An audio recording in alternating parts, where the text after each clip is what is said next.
Salut et bienvenue sur cette plateforme, une plateforme digitale des médias et le marketing des business. Voilà le programme d'aujourd'hui, c'est la continuation de notre programme qui est le mouvement des citoyens pour e-gouvernance en République de Guinée. Aujourd'hui, c'est la stratégie globale pour l'implémentation de l'e-gouvernance en République de Guinée. Chers auditeurs et les auditrices, surtout je m'adresse à notre cher président, le général Mamadi Doumbouya, dans ce programme.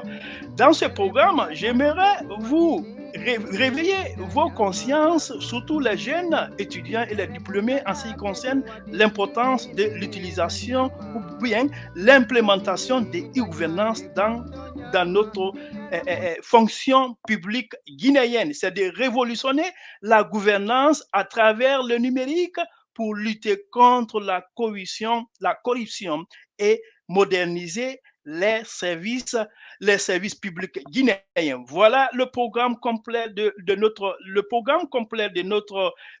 mouvement. Il s'agit de conscientiser les jeunes générations. Il s'agit de proposer les solutions en ce qui concerne l'économie numérique.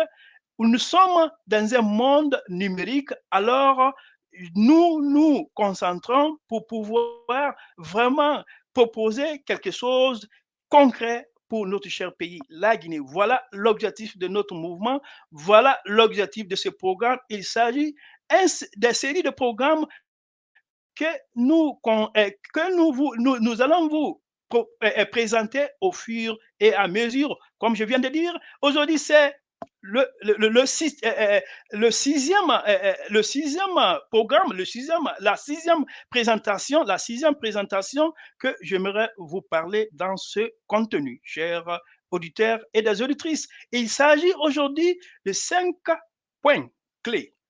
Premièrement, c'est l'évaluation initiale et le deuxième point, c'est la création d'une cellule de coordination numérique. Et ensuite, c'est les pilotes et ajustements. Et en quatrième point, c'est à cela la formation et renforcement des capacités. Ensuite, ça sera les partenariats internationaux et enfin, ça sera le suivi et l'évaluation continue, chers auditeurs et des auditrices. Pour commencer, c'est l'évaluation initiale.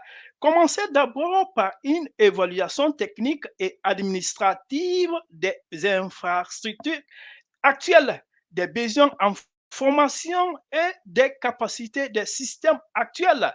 C'est très important. Il faut faire un état de lieu de notre système gouvernance concernant e-gouvernance actuelle. Deuxièmement, c'est la création d'une cellule de coordination numérique, un comité dédié à la coordination des efforts de digitalisation dans chaque secteur devra être créé pour superviser l'implémentation et gérer les transitions sectorielles. Les transitions sectorielles, ça sera le deuxième étape. Et le troisième étape, ça sera les pilotes et ajustements. Les pilotes et ajustements. D'abord, il faut commencer par des projets pilotes dans certains ministères ou services clés pour tester l'efficacité des nouveaux systèmes numériques avant de les déployer à plus grande échelle. Comme vous le constatez ici sur cet écran, j'ai fait une capture d'écran en ce qui concerne le site de notre ministère de l'économie et des finances.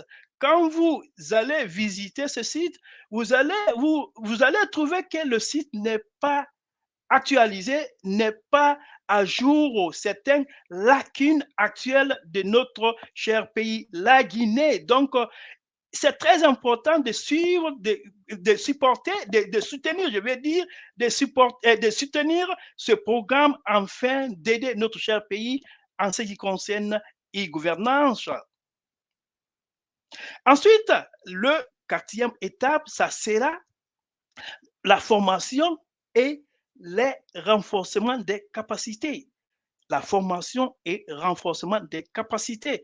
Former les fonctionnaires à utiliser des outils numériques via des programmes de formation intensive en veillant à ce qu'ils maîtrisent non seulement les logiciels, mais comprennent aussi les enjeux de transparence et de bonne gouvernance associés à e-gouvernance, chers auditeurs, chers gouvernants. Ensuite, le cinquième point, ça sera les partenariats internationaux. C'est de collaborer avec des organisations internationales, des entreprises, des technologies et des pays ayant déjà implémenté des systèmes similaires pour bénéficier de leur expertise et éviter les erreurs coûteuses, chers auditeurs et des auditrices.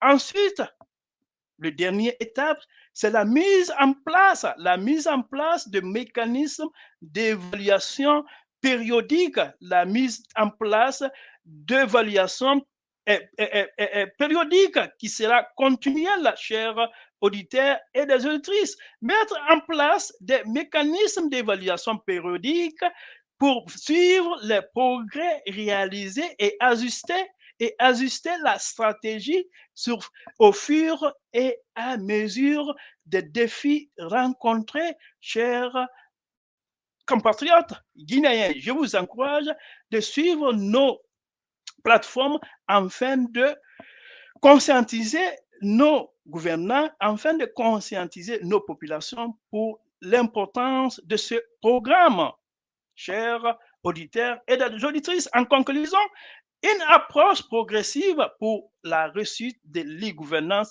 en Guinée. Avec cette approche progressive, la Guinée pourra surmonter les obstacles actuels et poser des bases d'une administration publique transparente, efficace et orientée vers le développement durable. Chers auditeurs et des auditrices, merci surtout de votre fidélité sur cette plateforme. Je vous encourage de nous rejoindre afin de faire la transformation numérique dans le secteur public guinéen.